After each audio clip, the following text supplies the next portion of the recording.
Hello and welcome to the Stringer Podcast number 3.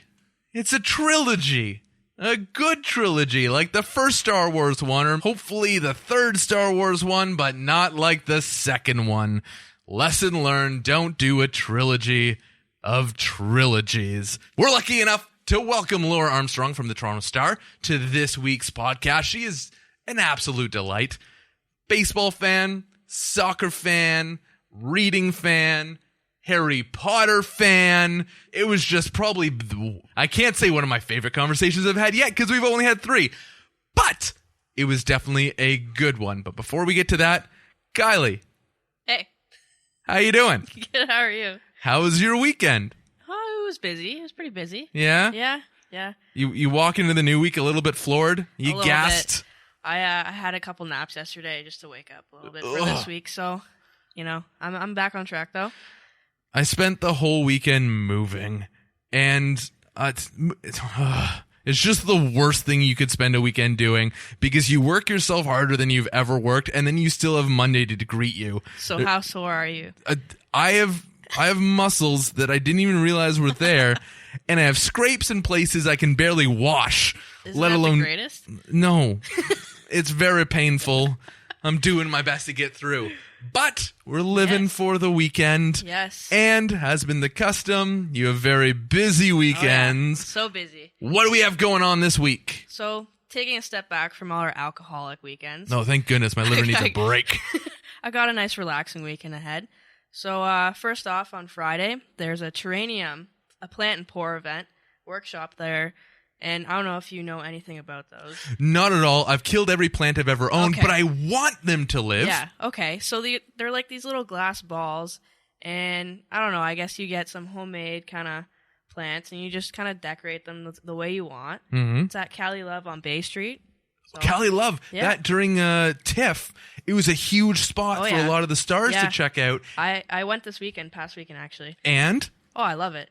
I love it. If I lived down here, I'd go there every weekend. Oh, I've got to check it out. I follow them on Instagram, Cali Love, and they have good marketing. It looks like a really dope spot, and they've got everything that's kind of right up my alley. Yep. So terraniums. Yeah, terraniums. Build your own terranium. It's like the new scrapbooking. Yes. So actually, going off of Cali Love's marketing, on Saturday there's a social media strategy workshop. Oh. Everyone wants to be an entrepreneur these days and start their own thing, their own hours. And so you can go do that at Brain Station on King Street. They kind of talk about everything from branding, and then you leave with like a 4-week plan of your own that you create. That's what I like to hear. 4 weeks of creation for the one low price of, do we know? I'm going to assume it's free. You just have to reserve your spot. Let's hook it up. Everyone can use some better social media. I see too many shitty selfies. Oh, yeah.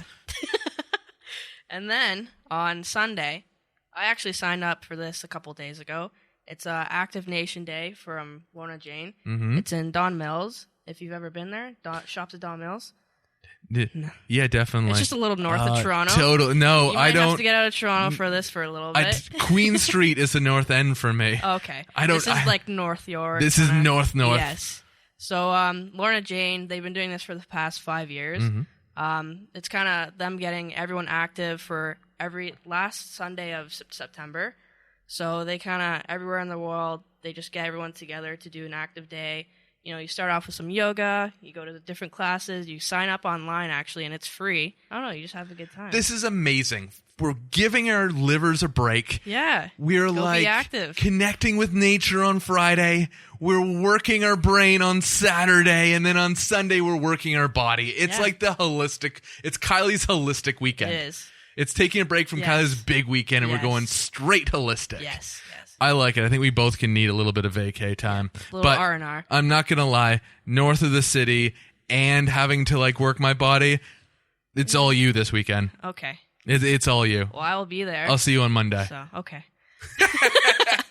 So to follow up on last week, we still have a contest running. The contest is the meta contest to promote contest creation.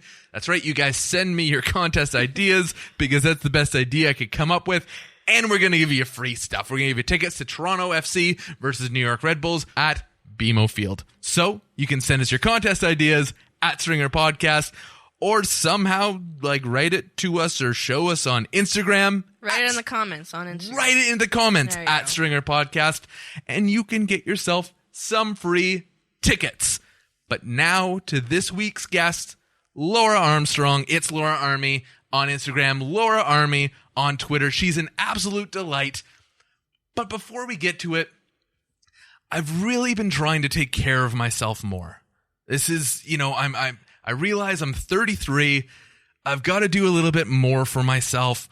So every morning I've been getting up and I've been making like smoothies and shakes, and I've been putting what are those they're like seeds. What are they called? Chia seeds, flax seeds. Flax seeds. That's right. I've been putting flax in my smoothies every morning. I haven't been eating big meals. I've kind of been like breaking it down into smaller Snacks? Exactly. Smaller snacks. And then to top it all off, I've been enjoying some relaxing chill time, listening to my favorite instrument. The sax.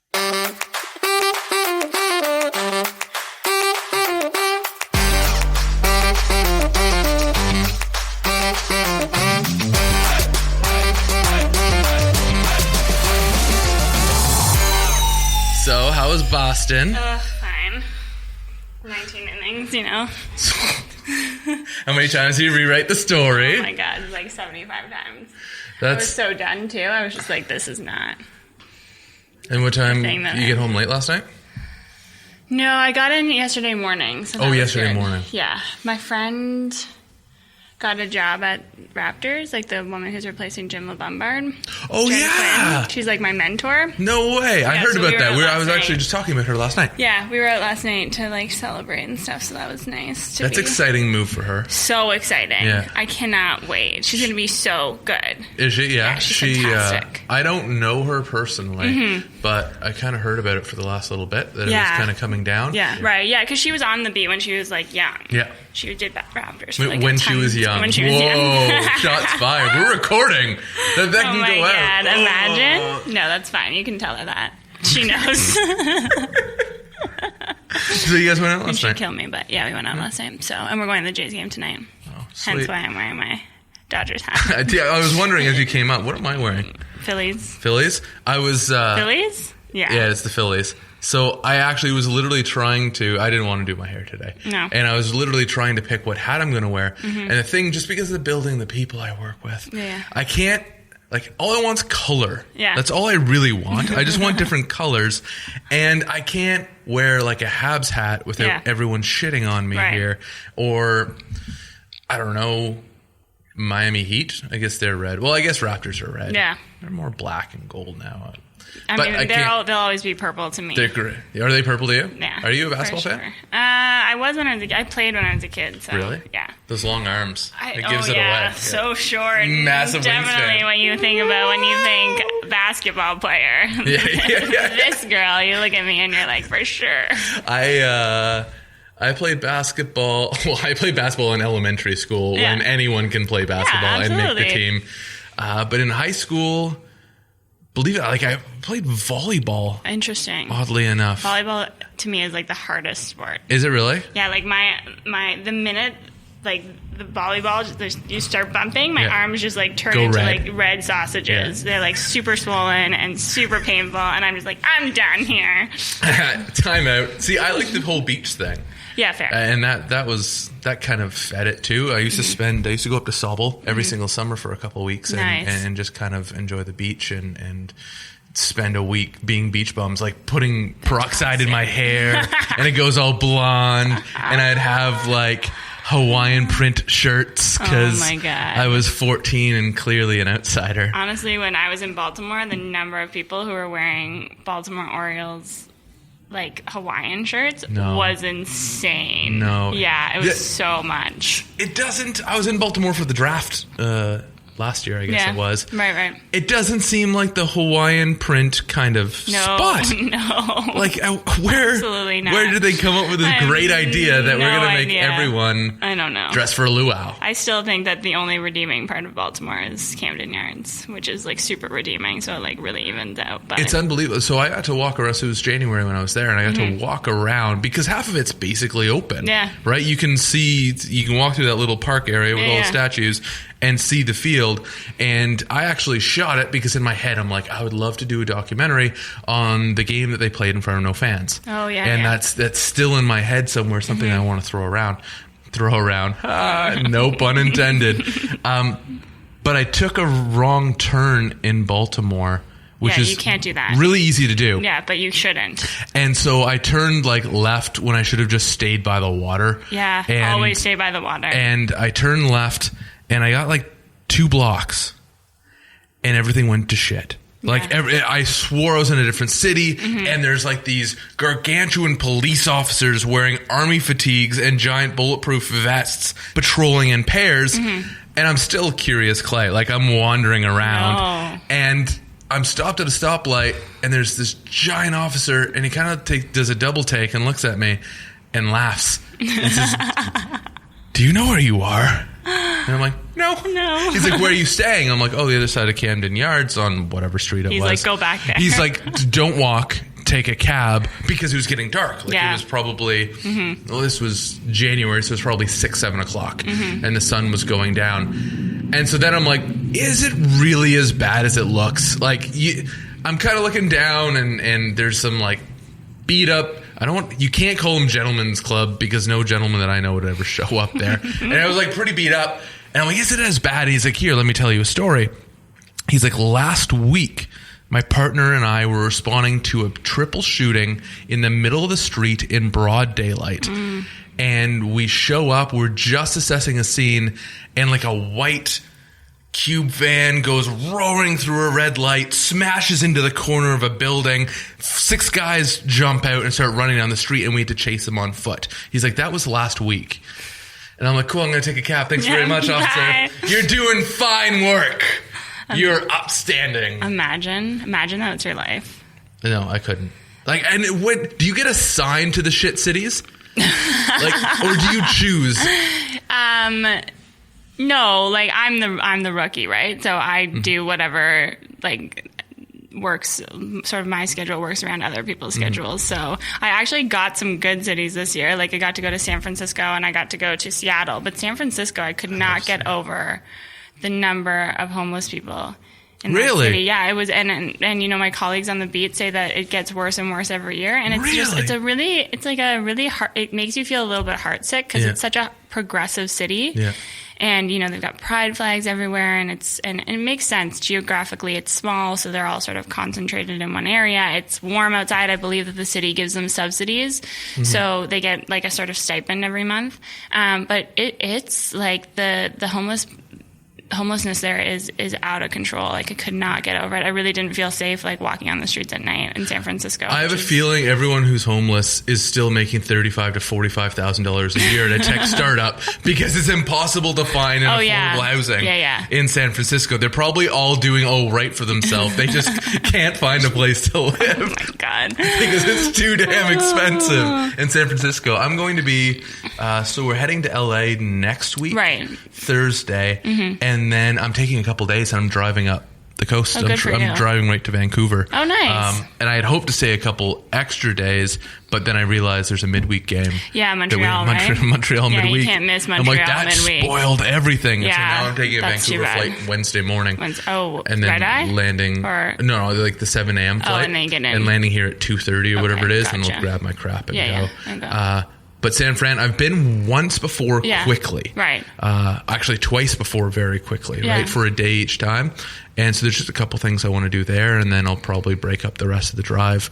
I want to stop in. I love Seattle. Like, I love Portland. There's so many great West Coast cities. I haven't been to Portland yet, but I'm really excited to go. We'll have to drag you out. Yeah.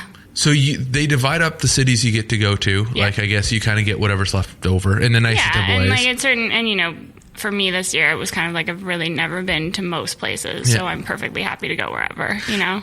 And then how do you wind up in some cities where Toronto FC is playing? Because you cover the Jays, and I thought I'd never see you again. I thought I was like, oh, this was fun.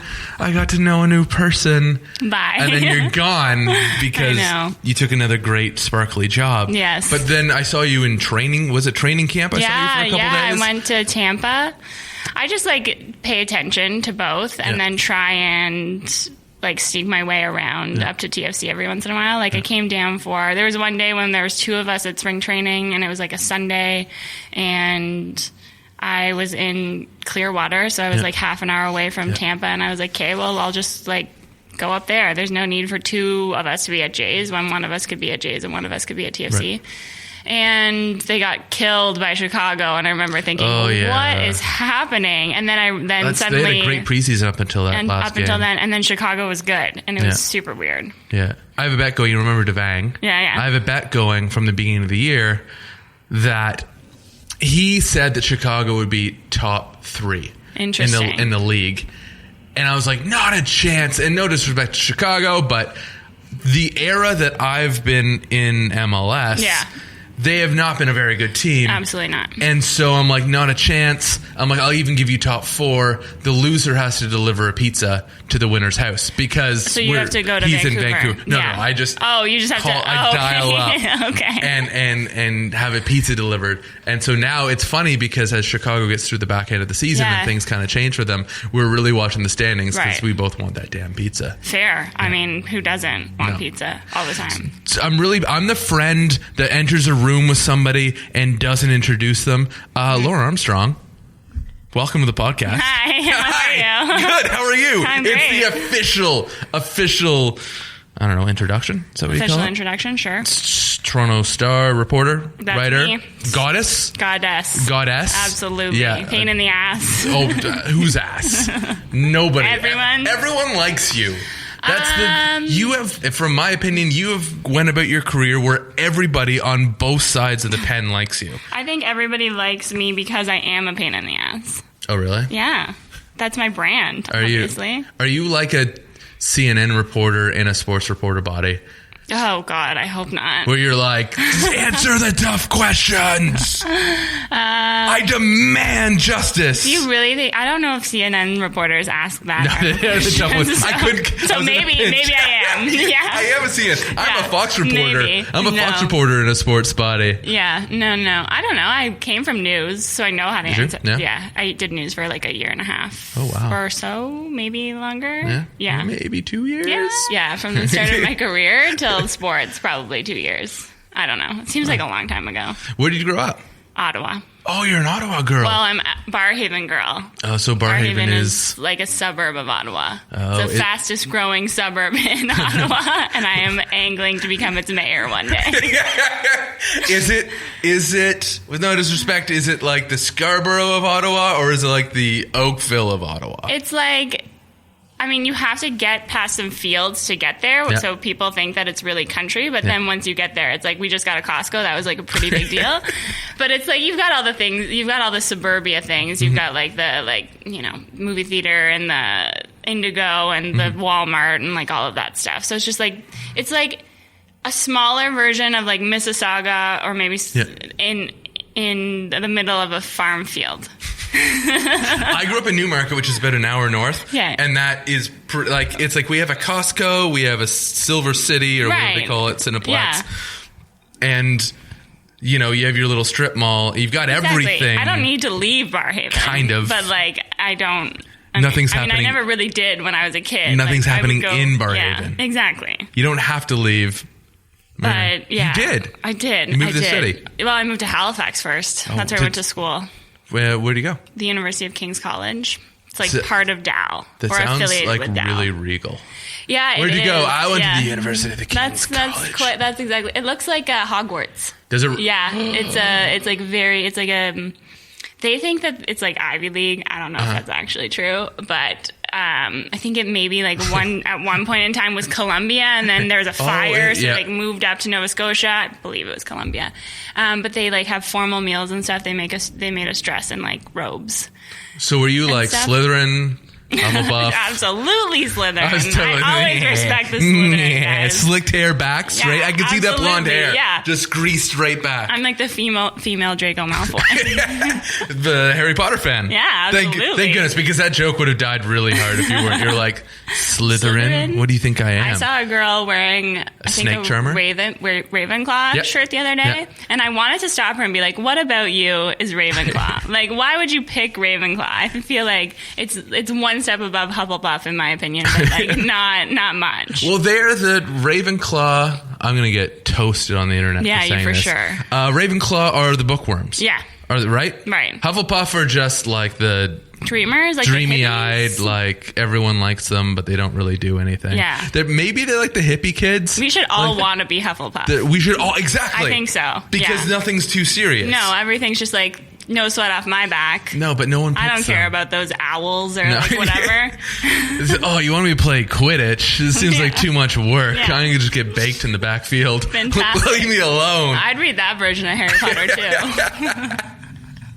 I went down, actually, the last 2 years while being in Orlando. Right. Did you go to Harry Potter Land? Universal. Oh, I want to go so bad. It is unbelievable. Yeah.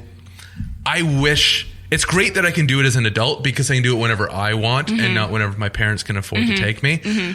But if I was a kid, I would be losing my fucking mind. Yeah. Like, because you buy the wands, right? You can buy a wand. I want a wand so bad. Okay. So, first off, next year, we go to Orlando. Okay, sounds we good. get this sorted. So sad. So, you get the wands, and it has like a little, I don't know, I don't understand like digital shit. It has a little mechanism on the top, and you stand in front of certain cameras, and it tells you the movement to do.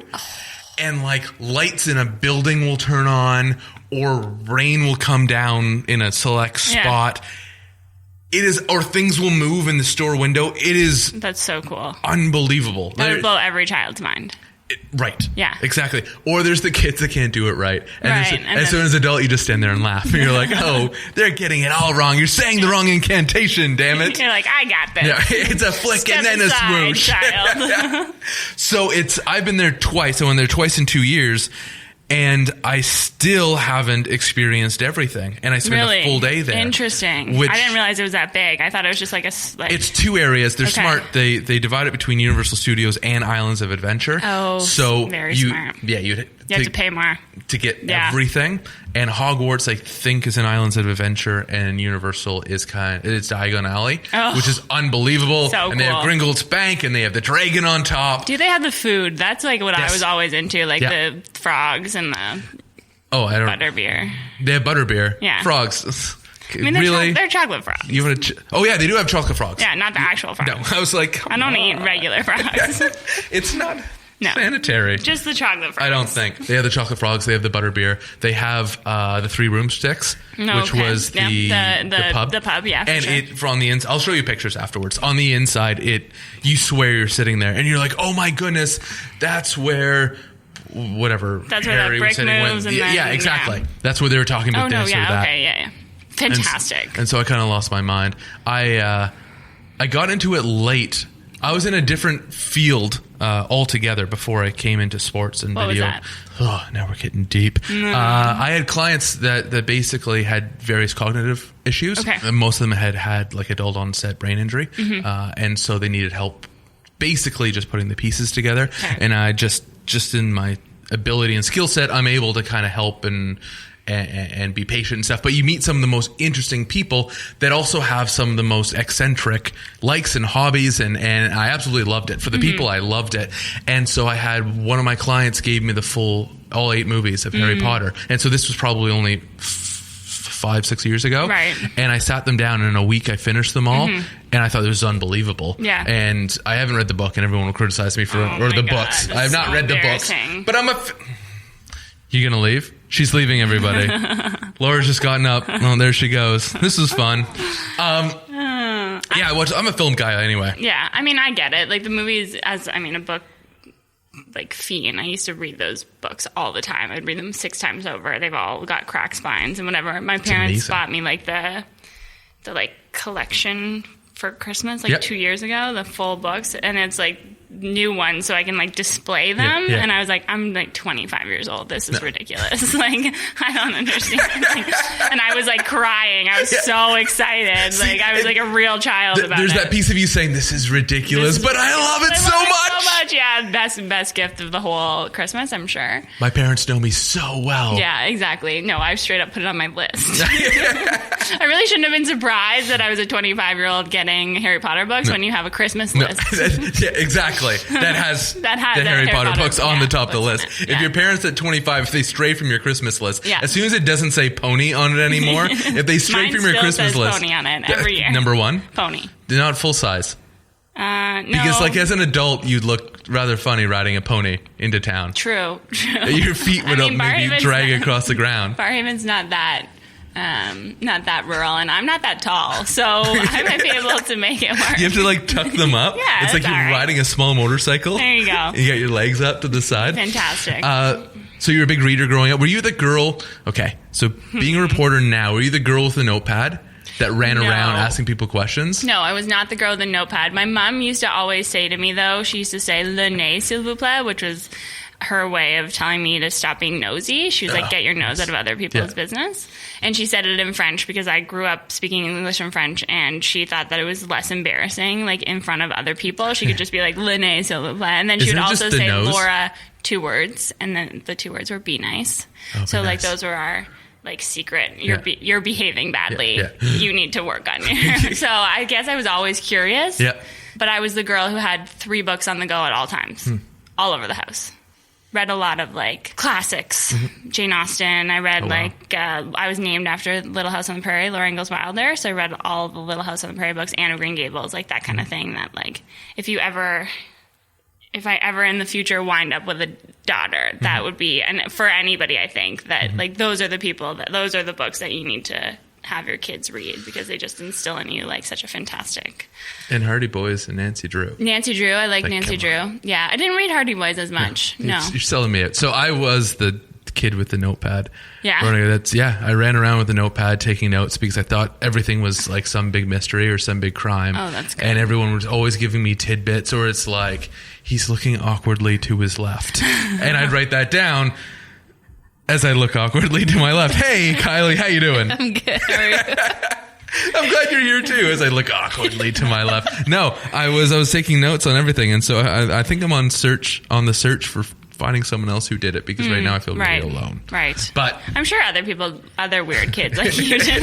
Other freaks of nature that are out there that are all by themselves taking notes on everyone. No, I never. Lower strokes her hair with her right hand. Yeah. That was just considering. No, I think that I never really understood. I've always wanted to be a journalist, but I never really understood what being a journalist was until I did it. And even then, it was like not what I expected. And I was just like super lucky that I still liked it. So what was the differences for you? What did you have your heart set on going into it? I don't know.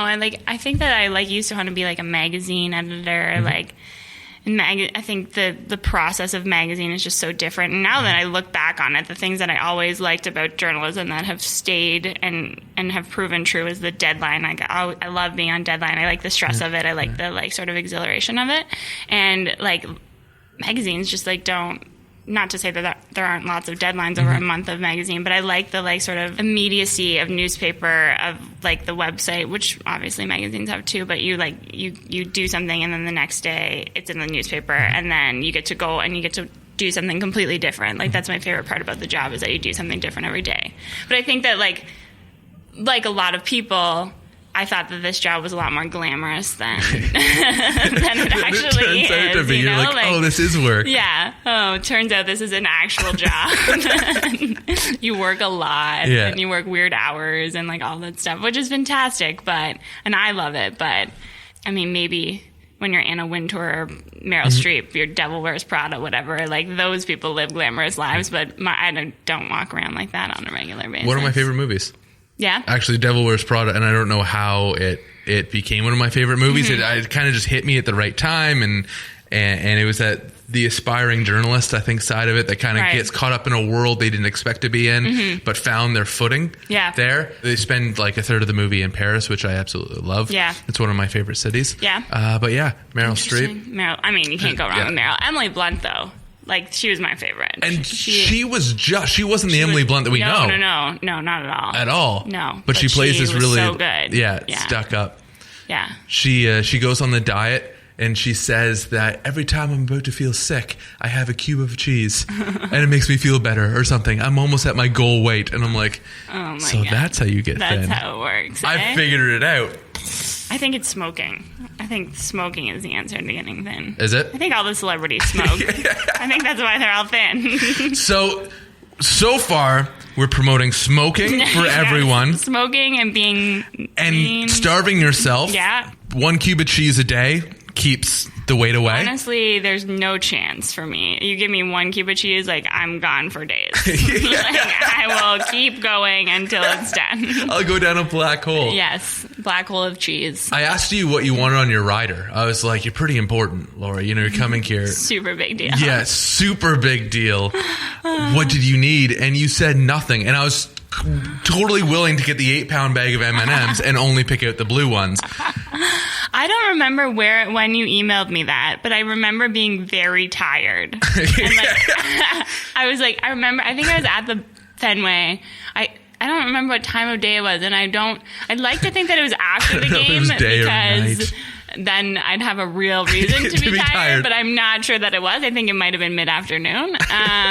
But I remember like turning to a colleague and I was like, what do I like? And he was like, looked at me and he didn't understand the context of I didn't explain it to him. So I was just like, what do I like? And he was like, I'm done with you. What demands can I make from this little fool? And I know, said it's nothing. like never. I'm never going to get that opportunity again. No, you'll have to come back. Okay. And then you can have a really long list. I will have a list. Yeah, of you can double your list. You can bring it all with you. I'll pick out all the green M&Ms or blue ones or whatever ones you like, and then we'll just have an hour of eating in front of a microphone. The thing is that when people bring me food, it's not ideal. Like I did a podcast the other day with like Under the Kosh, I think is what it's called, and they had like a big bowl of salt and vinegar chips, and I think that like half the podcast, which I didn't actually read, was just me eating, and then I kept like sticking a chip in my mouth and then having an opinion and then not even chew it, but like just wait till it disintegrated in my mouth because I didn't want to put it on the microphone. It was so bad. That's when they replace all the pop filters because it's got all little bits of chips in it. Oh my God. They had this one microphone in the middle of the table for 4 of us. And at the beginning, one of the guys said, you like just speak a little bit loudly because we want to be able to hear you. Yeah. And I was like, my voice tends to sort of carry, so I'm just going to speak normal. And he kind of seemed skeptical about that. And then he played like back in the intro and he's like, your voice does carry when it's like screeching through the microphone. You've got like it cuts through the hum, right? And that's what it actually, because I've worked, I've been in sports for a while and I've been part of like the in-arena editions and that process. You realize that anyone's voice that sits in the hum, like mine naturally, doesn't cut through, and no one, if you're on the concourse, no one will hear you. Right. And you have to push yourself into a space that you're like, people don't usually speak at this frequency, and so yours is perfect. It's loud. Yeah. I'm fine with it. I can, if you're across the stadium, I can always hear you, which makes I'm like, oh, Laura's here. It also doesn't help that every time I walk into TFC, I get so excited that I'm yelling. I'm oh my goodness! I'm here. Did you miss me? Everybody's like, no, not for 1 second. When did we first meet? I don't know. I was thinking about this morning, and I have no idea. I can't go back too far because I'm like, well, you weren't here during the Ryan Nelson days. No, like I was here. I only started in 2015, in August of 2015. So I've like never seen TFC be bad, which is weird. That's amazing. I actually think that I should get paid more for that. I'm definitely you should get a stipend. Definitely the good luck charm. Yeah, it's they put retired players on those like ambassador contracts. I should get one of those. Yeah, and your name on the wall of honor. Yes, Laura Armstrong as builder and good luck charm. Yeah, Laura Armstrong existed. Yeah. 2015 to Basically, who knows? like a pretty, yeah, exactly. Like a pretty, like, important Laura was here. I'll just graffiti the wall. Yeah, we'll go at night and spray paint it. They'll be like, who was that? Oh, no. I don't know. Now it's on record. We'll have to edit this out. Yeah. Yeah, if we ever want our plan to come to fruition. I think we could do it. So 2015. 2015. So that would have been right after the Women's World Cup. The first full year of... This is not supposed to be a sports podcast. First full year of Greg Vanny. First full year of Greg Vanny. Mm-hmm. So when he leaves, I'll have to go. He's a pretty great guy to work with. That's why. Because I'm never going to be able to work with... I'm bad coach. So blessed, like, in my career to have worked with... You know, Toronto was so lucky to have John Gibbons and Greg Vanny and Dwayne Casey, too. Like, I haven't done a lot of Raptors, but I've done some.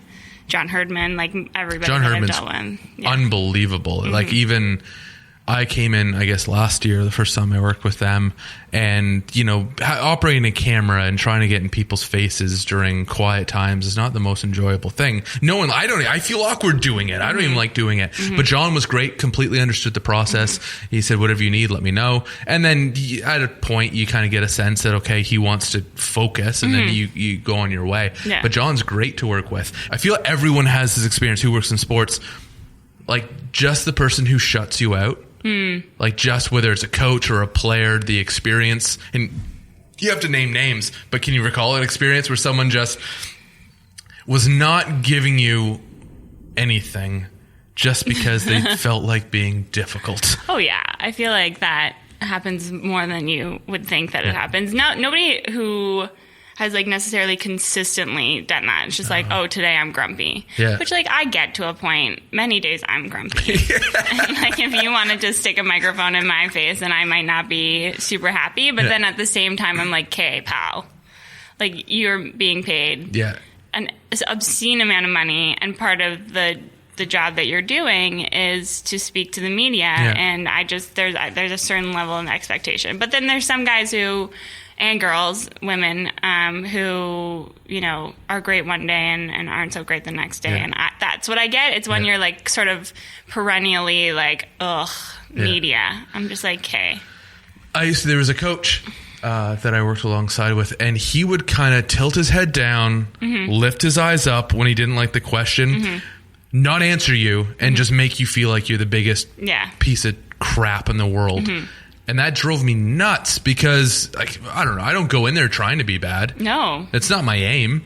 No, exactly. I think I find it very frustrating, those situations, because it's like, I'd much rather you say, that's a dumb question, and explain to me why you think it's a dumb question, and then we can have a back and forth, which might end with me agreeing with you, it might end with you agreeing with me, it might end with us just saying, we're going to have to agree to disagree on this situation, but at least we can have a back and forth about it, because that shows a level of respect between you and the person that you're covering. And I think that we know that everybody within these organizations does a heck of a lot of work, and I would hope that they know that we do a heck of a lot of work on the other end too. And like the reason that I am involved in sports, the reason that I love my job is because I think sports means something to people, and I think that it brings people together, and I think that it's a language that is universal, and especially now in the world that we live in today, it is so important to have these things that bring distractions. Yeah, exactly. Distractions and just things that bring you sort of warmth and fill your heart in a way that a lot of other things can't do. So, you know, when you have that belief, it's just like important to me that they respect it, that I respect it. And it's easier, I think, if we sort of work together. Yeah. Most of the time. To get the 19 words that I need out of your mouth. Exactly. Like, we're not asking you to sacrifice your firstball. No. I don't want your firstborn. I know. 100% don't give it to me. Can't handle children for more than 2 minutes. I'll look at it. That's nice. Very cute. But it's like once you show me the third picture, I'm like, you know what? This small child looks the same in all these pictures. Talk to me when they're 4.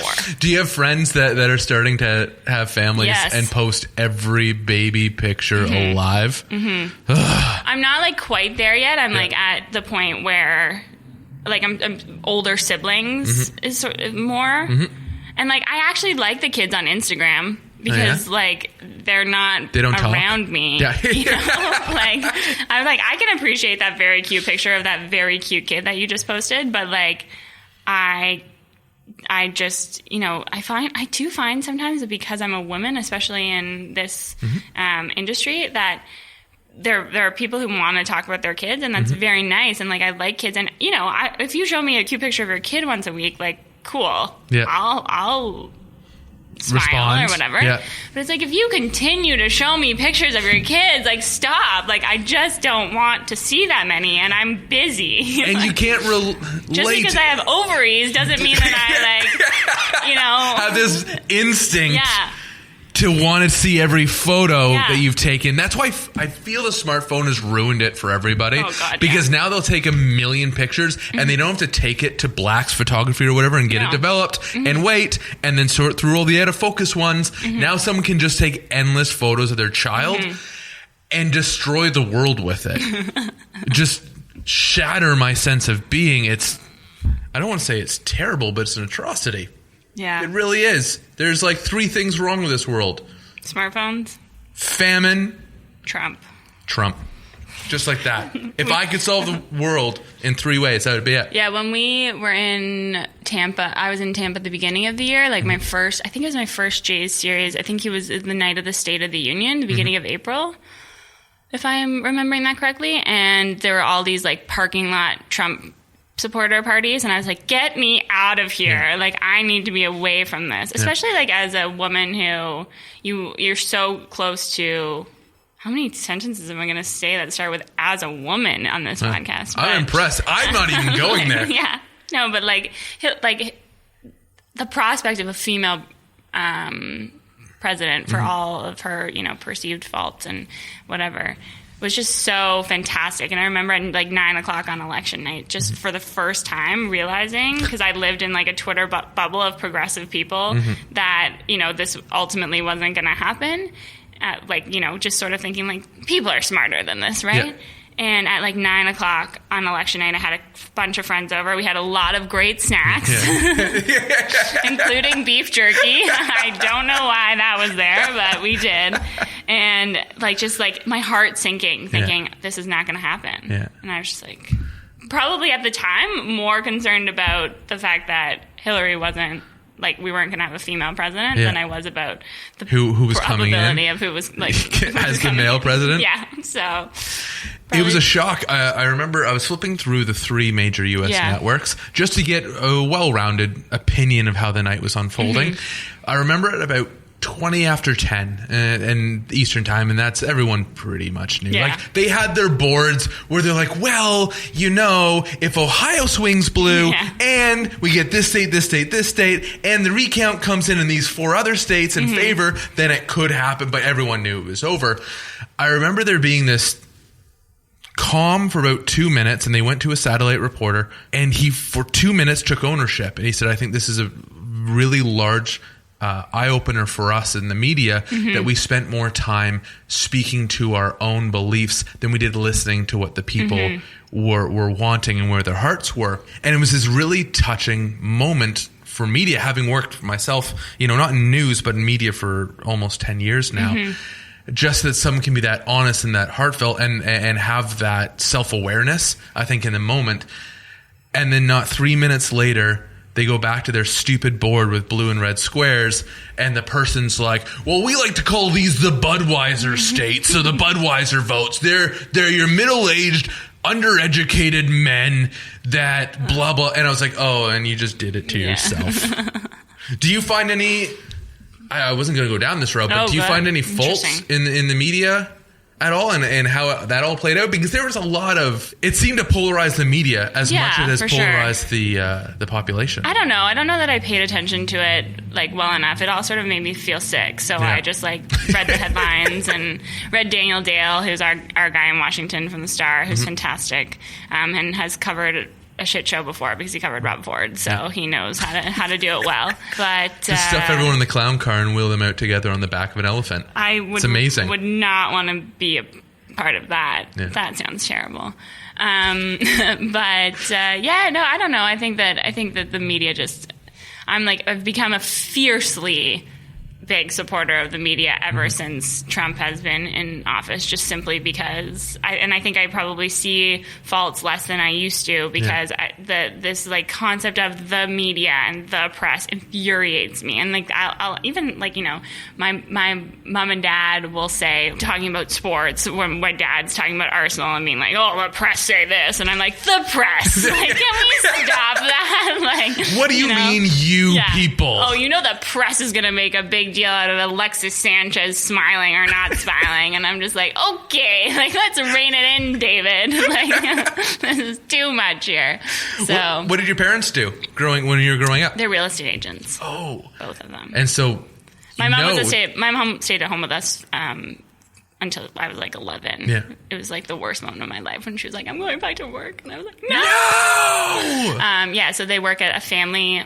My family owns a real estate company in Ottawa, so we should actually move to just outside Ottawa. Probably. That may feel like the sticks, because they have their finger on the pulse. Oh yeah, they know what's going on in Barrhaven. They know that Barrhaven is the place to be. Yeah, and also the housing prices there.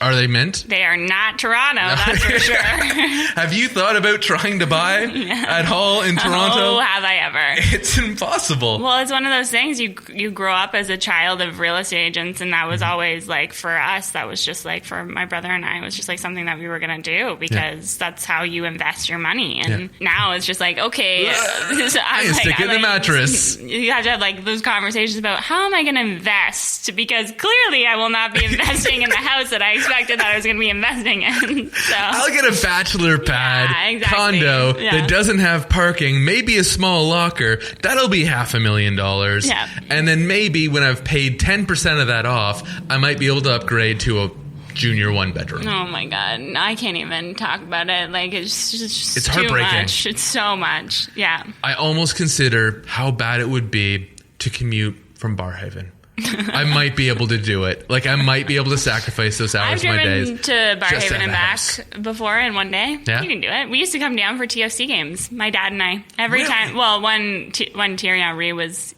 playing for the Red Bulls, we would drive down to see Thierry Henry and drive back. Yeah. We had the Toronto FC had the game in Ottawa this year, and 2 in Montreal, and I've done the one in Montreal. So the Ottawa game, the Montreal game, I did there and back same day, which I don't mind. I've done it before, and I don't mind time in the car. No. Like, I get to. It's actually easy. I can't email. Yeah. I can't talk work. I can't edit anything. You can put on the music and sing and or listen to podcasts or whatever. Right? It's almost like a vacation for me. Yeah. For those 5 hours there and back in the car. What kind of music are you into? Country? Yeah. So country, rap. I get I listen to old school rap a lot, like Wu-Tang and those are polar opposites. I know. You're as divided as the American people right now when it comes to your music taste. It depends on what, regularly I listen to country, and then when I need to get pumped up, I listen to rap. Wasn't it Jason Aldean? Didn't he have a song where he kind of rapped in a country song? I feel like a lot of them are starting to do that. Thomas Rhett does it a little bit, and then you had the classics when you just suddenly Nelly is rapping on a Tim McGraw song, and you're like, what's happening here? Thomas Rhett, he's great. I'm trying. Is he the guy out of Florida? Does he do the song about the Southern girl? I could actually almost say, does he do the song about the pickup truck and the Southern girl? Yeah, you're not really helping me. And I'm not that far. What are some of your favorites by Thomas Rhett? I don't know. He does a song called Vacation where he sort of raps, and then You Look Good in My T-Shirt. That's one. I can't remember his first song. I sing Kylie country songs all the time. Do you? Because for whatever reason, Kylie, you're a cottage goer. Yeah. You're someone who likes the Great White North. So you like country music? I don't. No. Okay. I actually don't. Okay. Anytime a person looks at me, they're like, "You're a country girl, aren't you?" I'm like, no, I'm not. Not at all. No. Which surprises me. So every time, we were at the Canada-Jamaica game working it, whenever recently, and there was the Canadian National Exhibition going on and the country stage right outside. And I'm like, can we just stand here so I can sing the lyrics to the song that's being played? Because it made me so happy. And it was hit after hit of covers. God. I'm just standing there waiting. You're just I want to go. I don't know this song. Can we go? I always hate it when, last year I had tickets to the Dixie Chicks, and the same night that the Dixie Chicks played, TFC played, and it was like a Canadian championship or something that just like popped up, and it was so annoying because from the press box you can see what is it called, Budweiser stage or now on whatever, you can see it. So I could see the Dixie Chicks where and I should hear be the Dixie Chicks, and I was like, what am I doing here? Oh, that's heartbreaking. Question. That's one of the crazy things about the job that maybe people don't realize is the amount of stuff you have to give up on. Yeah. Friends' birthdays, weddings I've missed. Yeah. Every holiday known to man. We, at one point, there was a group of us here when I was much younger, in my younger days. When I was a youth. We formed what was called Misfits Holidays, and it'd be Misfits Thanksgiving and Misfits Christmas because we could never get back. NBA was always, there'd always be games on, there always is games on Christmas Day, and then we generally have a Boxing Day game through one of our teams that we'd have to work on. Thanksgiving was always a write-off because hockey's picking up at that point during Canadian Thanksgiving, and Raptors were in preseason, and so we just picked it had to be like a Tuesday, Wednesday, or Thursday where there's no games within 2 weeks of the actual date. Yeah. And we'd get a big turkey. Yeah. And just all eat it and laugh. And we'd theme it. And like one was like hunter gatherer. And so you had to basically dress up as Pocahontas or like. Yeah. I dressed as Pocahontas. That's why I remember that. Or lumberjack is the other option. But we miss everything. Like that's one of those side bits that you don't plan for when you're 11-year-old. No, that's it, right? Like I think that especially this year, we've with Blue Jays, it's completely different again. Where you started over the last year and a half. I developed sort of a routine with TFC, and then you switch to Blue Jays, and it's a completely different world. And it's hard, and I hate being away from it. I don't like when I'm there half the time. Not that I don't like it, but if I'm there and I'm missing something, then I'm frustrated because I'm you don't know how to have work-life balance, try and figure something out. But when I'm not there, I was at a wedding in Vancouver. Congratulations. I didn't even know you were engaged. Yeah. That's good. You should tell my mom. I think we'd get along. Yeah. And I was waking up in the middle of the night and sitting up in my bed and wondering why I wasn't in Fenway Park for some reason. I was stressed. They weren't even in Fenway. They weren't there. I wasn't there. I don't know why I would, but I was I need to get my media credential because I'm where am I? And I texted my mentor at the time, and she was like, "You're crazy. You need to stop." But I think it's just the first year on the beat, sort of jitters. You just whatever. And I'm just such a control freak that it's just at least if I'm there, I know everything is in. Yeah, and everything's in my control. Yeah. I won't miss anything. No, exactly. It's basically really pathetic FOMO. Times you're not even 12. missing crazy stuff. No. You're not even missing epic moments in people's lives. Sometimes you're at the games and you're actually missing epic moments in people's lives, and I don't wake up in the middle of the night about that. Oh my goodness, I didn't pick up my shoes for the wedding. Yeah, I'm oh my God, never. So, no, it's pathetic. It's so pathetic. Okay, so I see your pathetic card, and I'm going to raise you. Oh God. Working in sport, having grown up in sports and then working in sports, when I've always lost control of the work-life balance, but it sometimes hits 11, where you're just way overboard. And I know it because I start having dreams where I have been asked to suit up for the team. And so earlier, I grew up playing hockey. Earlier, when I was on the hockey side, it made a little bit more sense. Now I'm in soccer, a game I've never played and really have no skill at.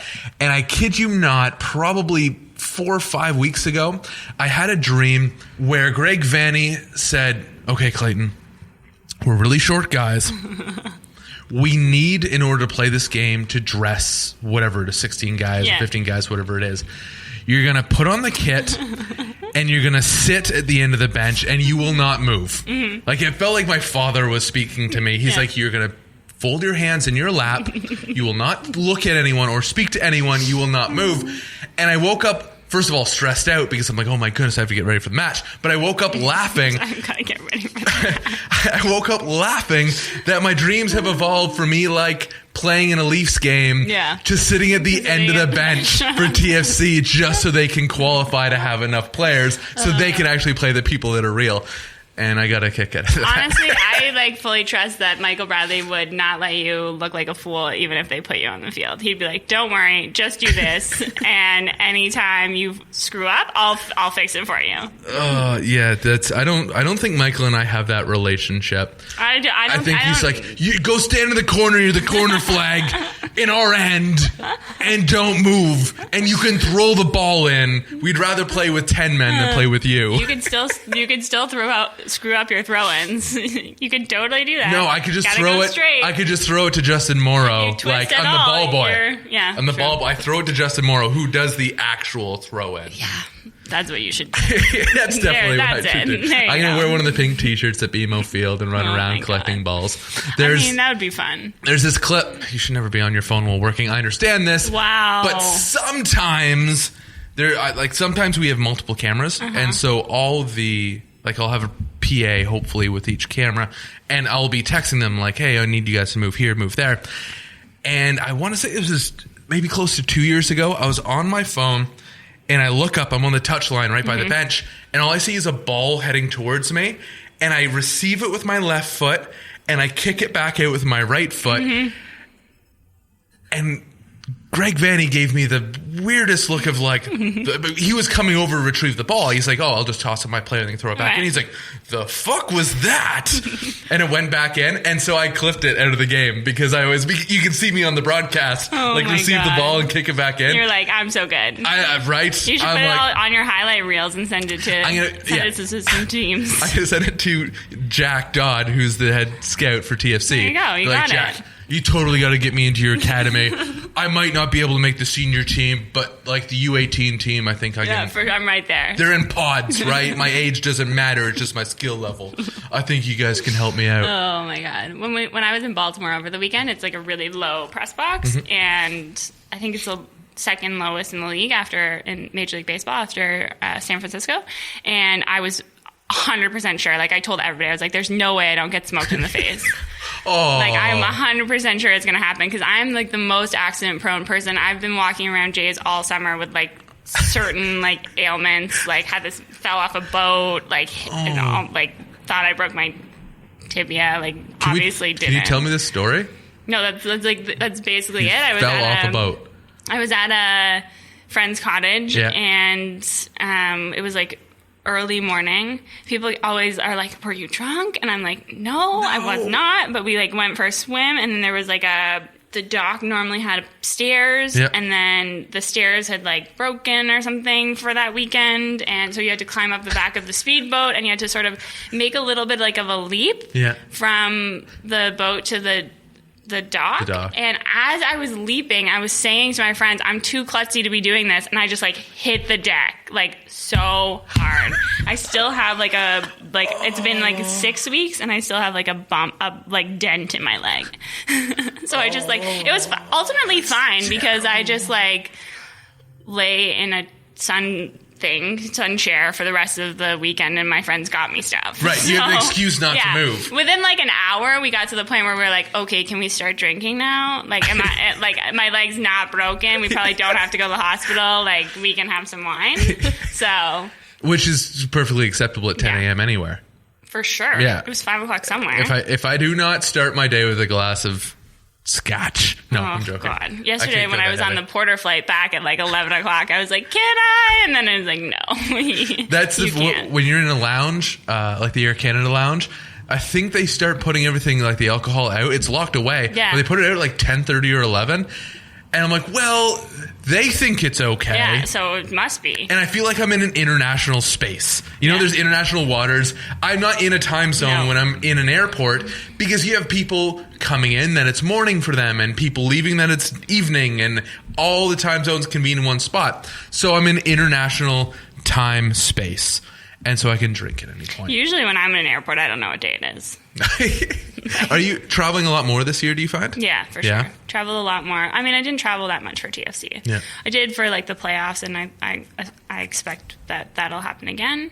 I did Salt Lake for TFC this year, the beginning of the year. I remember that, yeah. That was cold. It was beautiful. It's gorgeous out there. Cold.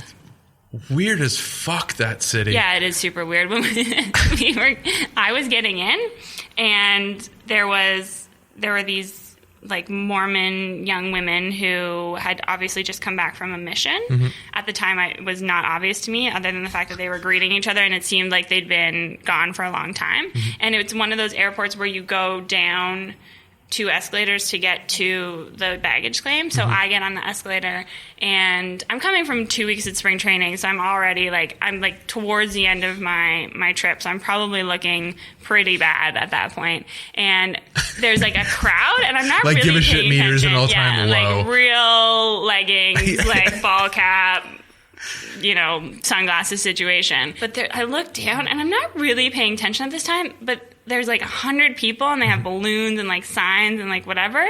And then these women get on the escalator behind me, and like I'm right at the top. They're like 2 steps behind me, and everybody starts cheering for them. And I'm just take like, a bow. I was just like, I need to get off. Like, I don't know. Like, I am not done. And like, it was one of those things where I just like, I didn't know what to do, and like I didn't know what face to make. So I considered turning around because I didn't want to get out of the way, let them pass. Can you guys go? Like, congratulations on the I'm sure very worthwhile work that you just did. I probably had too much to drink in Florida last night, and then everything gets way more confusing. Too, you're like, oh, I feel terrible. Why are these people yelling? Is it for me? Why am I here? Yeah. What city am I in? Do they think I converted? Well, that's the am thing. I supposed? Do I have to sign up to be a Mormon when I get to the bottom of the escalator? I don't know a lot about Mormon culture, but I did watch a lot of Sister Wives. I do watch a lot of TLC, so I don't know what the case is. So I was just like, get me off this escalator. I've never wanted to be off something more in my than the escalator in Salt Lake City. Just because I wanted them to have their due, and I really felt like I was the girl who was just in shambles in the way of this fantastic celebration that was happening. If I ever do something that merits 100 people coming to the airport to welcome me, I will be pretty impressed with myself, and I won't want some mess of a human getting in the way of that. Just move. Why don't you? Why are you here? Yeah. I mean, that place though is stunning. Apparently there's a fantastic Mexican restaurant too that's was on Diners, Drive-Ins, and Dives, which is also one of my favorite shows, and Kurt Larson and I looked for it forever, and then apparently we couldn't find it. So. We went out one of the nights because Salt Lake City were there for an extra day. We went out one of the nights, and you couldn't order a beer without ordering food with it. Yeah. Which is ridiculous. I understand that I don't think this is the case now because it didn't happen to me, but the sports writers who had been there for covering them for many years said that you used to have to sign a form and go somewhere and give them your passport and sign a form to say that you could drink, and then because it was just it was not allowed. Yeah. Bone dry city. Ugh. We used the first time I had gone, I think the bars closed at midnight. Yeah. We went out to a spot. It was not just a pub or something. Right. We went to a spot, and it closed at 12. But last call, they did it at 20 after 11. Yeah. And we're like, this is miserable. And you know the way it goes. You have a long day or whatever, or you get out of a game. By the time you get back, it's 100% against everything a sports writer or sports person knows, other than the actual athlete. It's all the best bars, all the best spots to go to. Yeah. And how it just helps you unwind. Yeah, absolutely. Really, your brain's going, at least for me, I don't know about you. I know yours. Your stuff's great. Your brain's going a million miles a minute. My brain is probably going slower than most people's brains, and because I know this because when I get home, everybody's all like, oh, I gotta stay up for 3 hours because my brain's going crazy. I'm like, I can go to bed really right now, no problem. Sometimes it's difficult for me to get through the door. Oh. Yeah, no, and I don't always get that. Sometimes eat something ridiculous before I go to bed, and or have a cup of tea and have a chocolate bar, and then I'm just oh, okay, caffeine, I can sleep now, and no problem. When I got home at 3:00 in the morning from the 19 innings the other day, I went to the little hotel, whatever, and got myself a tea and a cookies and cream bar. It's right beside the front desk. Yeah. Super high sugar content, and I was I'm just gonna eat this and go right to bed. That doesn't make sense. That's your superpower. Ugh. That is totally your superpower. Sleeping anywhere. When we travel, I traveled Europe after university graduation with a couple of girlfriends, and every time we got on the train, they like would sit together, and I would sit somewhere. Like if there was 3 of us, so if there was an extra seat, then I would always sit there because I was like out like a light the second it started moving.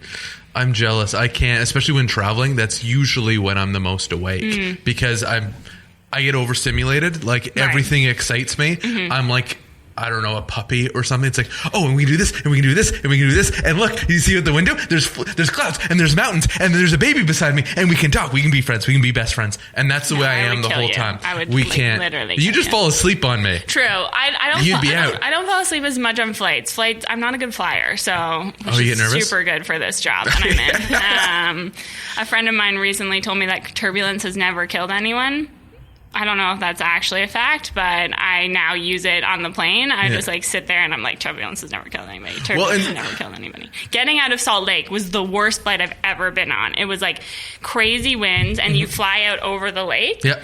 And I did not think the plane was getting up. Like, it was just, like, so shaky and, like, bouncy. And it just, like, it felt like it was really fighting to get up there. And I was like, I genuinely thought I was gonna die. And I realized that, no, it was just me being dramatic. But I am so dramatic that it is gonna benefit me if I'm ever in, like, a serious whatever. Because I'm just like, well, this is where I leave you. Yeah. Like, I'm dead. I'm just gonna be super calm because, I mean, I'm just gonna die and it'll be fine. I've planned my death, I think, many, many times in my head. I'm like, okay, this is like I'm walking through the streets of Baltimore and I'm like, okay, this is where I die. But I feel that saying that turbulence hasn't killed anyone is kind of like saying a fall has never killed anyone. It's the ground at the bottom. Yeah, maybe. You know what I mean? Don't take this away from me. This is the last thing I have. You can be that sports reporter that takes a train everywhere. Yeah, oh my God. That you just swear by. You're like, but we have to go to Las Vegas. I'm taking the train. No. It's going to take you like 5 days. I'm taking it. Train. No. I'm going by boat. Imagine. It's in a desert. Oh my God. So bad. I don't think I would get away with being that. I mean, I try really hard, but it doesn't really work out for me. They're like, goodbye. You're a really big deal, just not here. No. So long. Definitely not. Having gone through schooling and then having been mentored and going to the newsroom and going to sports, is there a thought, is there a belief that's really stuck with you that, I don't want to say you live by, but you know, when things are great or things are tough, you kind of go back to and it kind of grounds you? It is not like profound in any way, shape, or form. The nose, Laura. No, the nose. No. My like thing has always been fake it till you make it. Like that's just what I do. You know, like I've been so lucky in my career to have so many wonderful people around me and to have had so many opportunities. The fact that I am where I am today is just like, sometimes I sit back and I'm just baffled by it. And, you know, sometimes I think you feel out of your depth and you got to do your best, and that's what I just like try and pretend like I belong, and as like eventually maybe I will, you know, like that's sort of how I feel, you know. Lots of like when people say nice things about me, I'm like, that's great. I just want to live up to the person that like the people you think I am. Yeah, that you think I am. You know, I respect you so much, and you've said this nice thing, so I would like to be that person.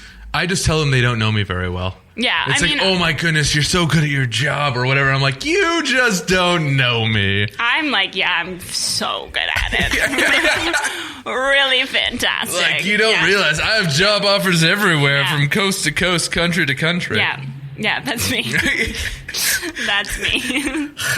That's it. No big deal. No big deal. But I appreciate your graciousness. I'm just going to stay here. Kind sir. I'm good with this, but... Kiss the ring and you may depart. No. So many opportunities. I can't remember... One of the baseball players said to me the other day, and now I can't remember what. You have nice hair. No, he does have nice hair. Oh, I mean, you have nice hair. Oh, thank you. No, he said that to you. Yeah, he said he had one of his favorite quotes about like how, it's not prosperity, it's the opposite of prosperity. Whatever is like difficult is the best. Something difficult is the best teacher or whatever. And I thought it was a really fantastic quote that I'm going to need to find and write down, and then come back next time and tell you that. this quote that's better, because this quote, I'm really screwing it up. So apologies to Chris. Apologies, Chris Rowley. I really like one of your favorite quotes that you told me, but I can't remember it. This is like to be continued, though. Yeah, this is the cliffhanger. 100%. It's like, I will come back and I will tell it to you. When Laura comes back, I know that it's in the she newspaper. will give us the quote that never made it. It's in the newspaper. So is it really? It's in your article? It's in my article, so I know that I have it somewhere. How quickly do you kind of take information in, process it, but then have to let it go in order to turn the page and write something new? Yeah, I mean, sometimes it's like kind of like a little bit of both. Sometimes I think my best stories are the stories where it's like, I haven't turned the page and I know you have all this institutional knowledge, or you remember, especially with TFC, you remember these like little things that you look back on and you're like, oh, like it's like crazy to me that, you know, they are going to clinch a playoff spot at some point and it's going to be this thing that doesn't really matter because they're going for so much more. But 2 years ago, when they clinched, it was just this massive... It was everything. Yeah. It was such a big deal. And, like, just to look back on that night and then to consider where they are now in such a short period of time is just, like, I think just the best story. So it's, like, a little bit of both. And sometimes there are things that people say, and then it's, like, the day-to-day stuff I tend to get rid of. It's, like, you know... Marcus Stroman is pitching tonight, even though we weren't sure he was going to pitch. But, like, now that I know that, I can forget it. Yeah? Okay, you can. It's not an exclusive. I can promise you that most people already know. But just FYI. Marcus Stroman is throwing the ball. Yeah. So it depends on the day. Last question. We passed the hour. You've been really good with your time. Thank you very much. Well, I've got nothing to do. You have a Jays game tonight. For fun, though. For fun. Exactly. That's something to do. I have to go file my expenses. I'm so bad at that. Yeah, it's the worst. I want an assistant. So I don't deserve an assistant. But, like, filing my expenses, keeping my calendar in order, you know, the nice things like remembering to call my mother. I just need someone to poke me. Like, it could be with a sharp object and just be like, and I'll remember. What you need to do is you need to get your mother a Twitter account. Does she have one? No, she has Instagram. Okay, or an Instagram account. But, like, whenever my mom doesn't know, whenever I know, like, I know that I haven't called my mom recently enough, is when I get like 15 notifications on my phone of her liking all my tweets, because you can tell that she's like checked to see if I'm dead. And so I'm like, oh, gotta call mom. Oh, but like, now's the moment. My mom has an Instagram account, and I think I may have told the story before on the podcast. Her new thing seemed to be following all my ex-girlfriends and then telling me this. I love how this. great their life is. Yeah. Which I think she's trying to send me a message. Stop, you know, she's breaking like, up with gals. she's like, oh, it looks like so-and-so's engaged. Aren't you happy? And I'm like, yeah, fucking great. Looks like Amy's having a baby. I think she's in labor. Aren't you excited? It is shattering. God. I want to know first, who's her allegiance to? Me or them? It depends on how much you like them. She birthed me. Like, come on. We're blood related. I introduced her to them. True. It's heartbreaking. You can't. You don't.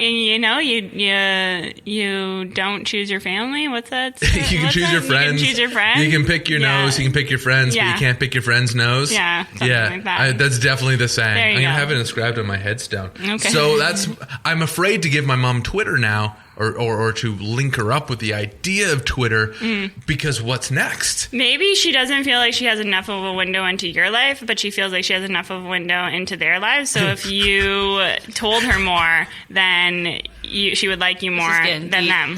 I don't tell her more because it gets used against me. Like, how can I tell her who I'm dating? You're such a boy. I am such a boy. Yeah. My brother is just like you. He's older? He's younger. He's younger. Are you just I'm the two oldest, of you? yeah. Oh, I'm the oldest too. So being the oldest, you get to do responsible things. Like I got to, when both my parents are back at work, make my brother's brownies after school because they wouldn't be home for like 2 hours, and I learned how to make brownies. And so it's like, it's 3:30. We're making brownies. We just eat them all before my parents come home. Like, the only person I've ever really been motherly with is my brother, and I don't necessarily think he likes that, because he's like, I already got one. I don't need you to also be a mother. Do you show everyone pictures of him on your phone? You're like, this is my brother on his first day of school. And it's very important. Yeah, no. This is his first date. This is when he went to prom. I do brag about him a lot to a lot of other people, because he's a biomedical engineer. Like, his life is important. He's like, he works on like things that could save people's lives and make them healthier. And I'm just like, I write about the sport. You know who's pitching tonight? I know. So, final question. Okay. I promise you, final question. Okay. I get sidetracked way too easily. Social media. Yes, I have it. You do have it. You have it on the Twitter. You have it on the Instagram. I have, all the things. Is it like... Not Snapchat. I got rid of that when I got an inappropriate snap from a random stranger, and I immediately deleted it. I'm still waiting for my first inappropriate snap from a random stranger. It's like a really upsetting moment in your life. I don't know. I think I'd screen grab it and have fun with it. It happened to me. That sounds terrible. When I was, it does. Happened to me when I was in the press box in Boston like a month ago, and I turned to like the guy next to me and I like explained what happened, and I was like 50 shades of red, and I was just like, I gotta delete this. Like it was so upsetting. I gotta break up with you, Snapchat. Yeah, goodbye. You're not good for me. Do you view it, social media as a whole? Is it like just a tool that you have, or do you feel really connected and engaged with?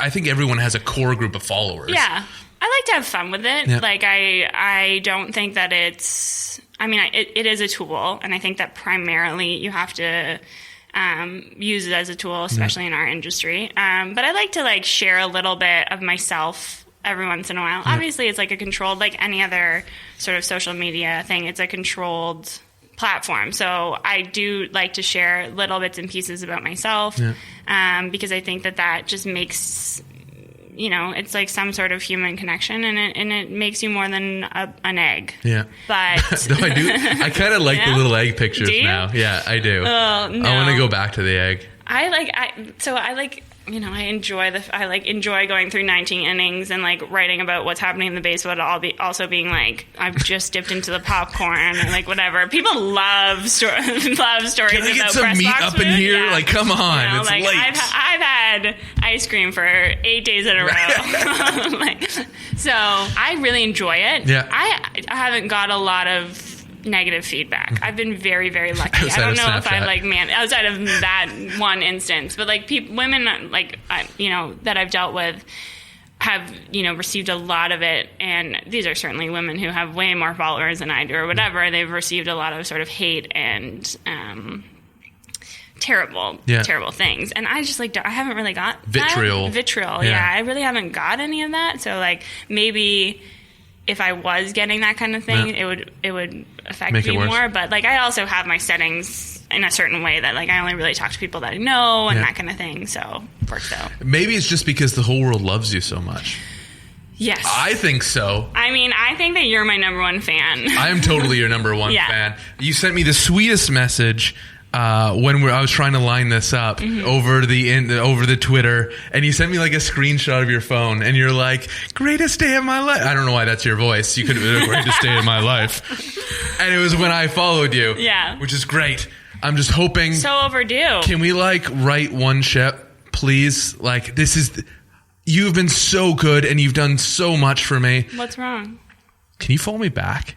Have I not followed you back? No. Oh, yes. I can't pull it up because my phone's on silent. But it's fun. I was going to grab it and send it to you. I was like, called me out on that. What's wrong with you? It's like Laura Army is not yet following you. And I'm like, I thought we're friends. You were like, that bitch.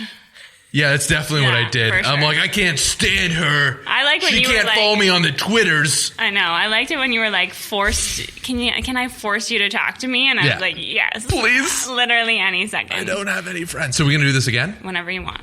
Yes. Okay. Laura Armstrong at Laura Army on Twitter. On the Twitter. At It's Laura Army on Instagram. Yeah. If you give that out. If you don't give that out, I can I can cut it out. That's my professional Instagram. I keep my personal one personal. You have two? I have two. Oh, you're super sneaky. I used to do that with Facebook, and then I just it gave me a headache. And I was like, I don't care what people see anymore. I'm not that important. My Twitter followers. After I got off like the beat, after I stopped writing, my Twitter followers have taken a nosedive. Just join the Jays beat. No one. Really? You gonna hire me? Swear I got like... I'll be your assistant. I can do your expenses. I know I can't. I'll let them know. Hi, I need an assistant. Laura, thank you very much. Thanks your for Dodgers having me. hat is gorgeous.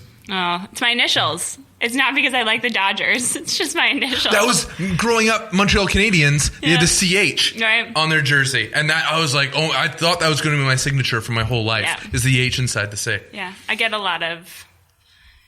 You're a Blue Jays reporter. How can you wear that hat? I'm like, it's my initials. So get over it. Exactly. You made me feel good about having a giant P on my head. And that's the end. Enjoy your vegetables.